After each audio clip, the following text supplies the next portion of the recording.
Iago Martins, do Voltemos ao Evangelho. Vamos lá.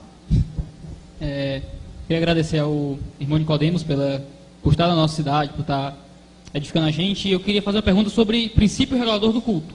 O senhor fez. O senhor comentou que nós só devemos adotar para o culto público aquilo que a Bíblia ensina que façamos. Eu concordo, acredito que Levíticos 10 deixa isso muito claro para a gente. Mas a questão é, até que ponto a gente tem que considerar isso? Por exemplo, o senhor comentou que é contra teatro.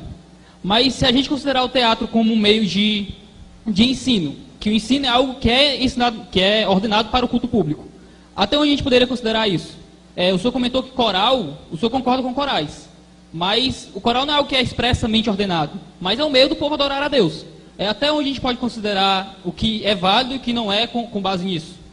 Tá certo. Essa é uma pergunta muito boa, e hoje boa parte da discussão, Iago, sobre o culto tem a ver com a questão da aplicação do chamado princípio regulador. Eu acho que a melhor maneira para a gente entrar nesse assunto é fazer uma distinção entre elementos de culto e circunstâncias do culto.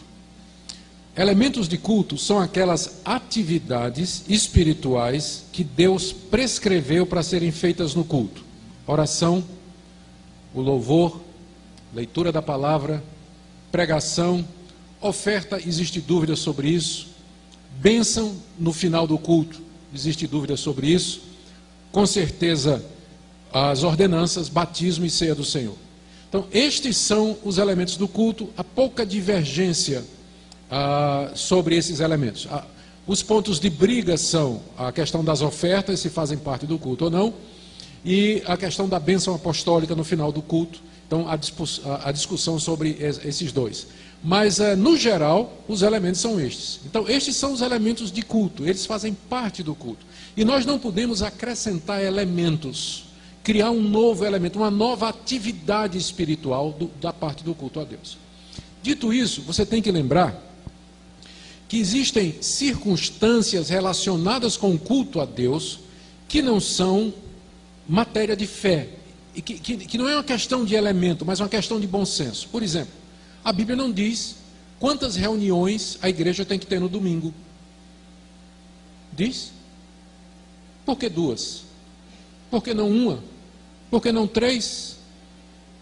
E também não diz qual é o horário. Por que está marcado amanhã às 9 horas? O pastor não podia marcar às 5 da manhã? Não podia marcar às 11? Então tem coisas relacionadas com o culto a Deus que são circunstanciais e que dependem do bom senso. Por que ele não vai marcar um culto às 5 horas? Porque ninguém vem, é claro. Por que 9 horas? 9 horas é um horário bom, dá tempo de você tomar café, acordar, não é isso? Então o bom senso manda que você marque 2 cultos no domingo, porque tem gente que pode vir de manhã e não pode vir à noite, tem gente que pode vir à noite, não pode vir de manhã, e tem gente que gostaria de vir 2 vezes. Então 2 é um número razoável. Mas, por exemplo, lá em São Paulo, onde o trânsito é muito complicado, já tem igrejas que seguem o modelo coreano.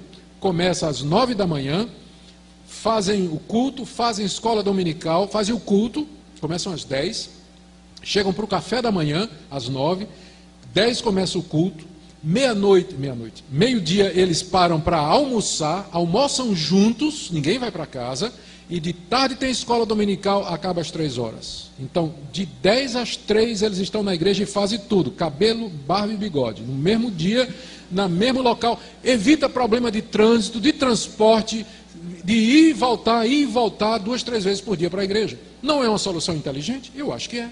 E dependendo do lugar, é válido, porque a Bíblia não diz quantas vezes você tem que se reunir no domingo e nem qual é o horário. A Bíblia também não diz, não fala sobre data show, não fala sobre sonorização, não fala sobre que tipo de mesa, não diz se o pastor tem que usar paletó ou não paletó, embora para muita gente o 5º sola da reforma é o sola gravata, né? Aliás, é o 6º sola, né? É sola gravata. Eu não creio no sola gravata. Não creio que há um vestimento, uma vestimenta santa. Não creio nisso. Então, são coisas, mas de repente a igreja resolve que o pastor vai usar paletó e gravata como sinal de distinção e tudo bem. Não tem problema. Mas isso é uma circunstância. Coral, por exemplo. Coral é uma circunstância. Pode ter ou pode não ter. Se não tiver coral, é culto do mesmo jeito. Se não tiver instrumento musical, o povo canta a capela, não canta? É culto do mesmo jeito. Então, instrumento de música, grupo de louvor, regente, cântico coral, isso são circunstâncias. O que são circunstâncias? São aquelas atividades paralelas que fazem com que os elementos sejam mais inteligíveis, que potenciam os elementos. Qual é a vantagem, por exemplo, do instrumento? Ajuda a igreja a cantar melhor, não ajuda? Agora pergunta, em que é que a dança ajuda? Pode ser considerada uma circunstância a dança?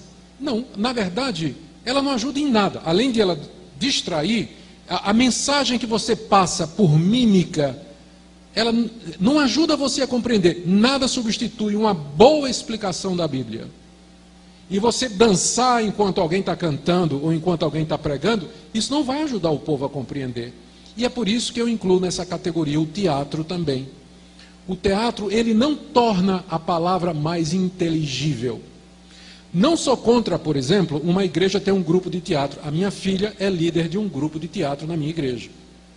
Mas agora o que é que eles fazem? Eles se reúnem aos sábados, eles vão para a rua, evangelizar através do teatro, eles fazem festival de teatro, peças como parte da igreja, como comunidade social. Aí é diferente, eu não tenho problema, os jovens se reunirem, se quiserem inclusive fazer um concurso de dança, não tenho problema que faça isso no sábado, desde que dance as meninas de um lado e os meninos do outro.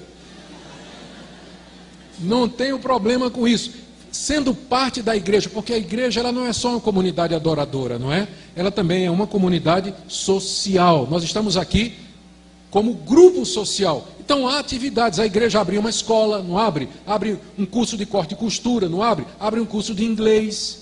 Então, ela pode ter atividades sociais, um grupo de dança, um grupo de teatro, se reúne no sábado à noite para comer pipoca, assistir um filme e fazer crítica ao filme depois. O que é que tem de mal nisso? Eu acho que, na verdade, é muito bom que a igreja faça isso. Mas culto é diferente. Não é essa a mensagem de Malaquias? O culto é regulado por outras coisas. Por isso eu acho que o teatro ele teria lugar como atividade social da igreja, mas não como parte do culto, porque não encaixa nem em elemento e nem em circunstância. Essa é a minha resposta.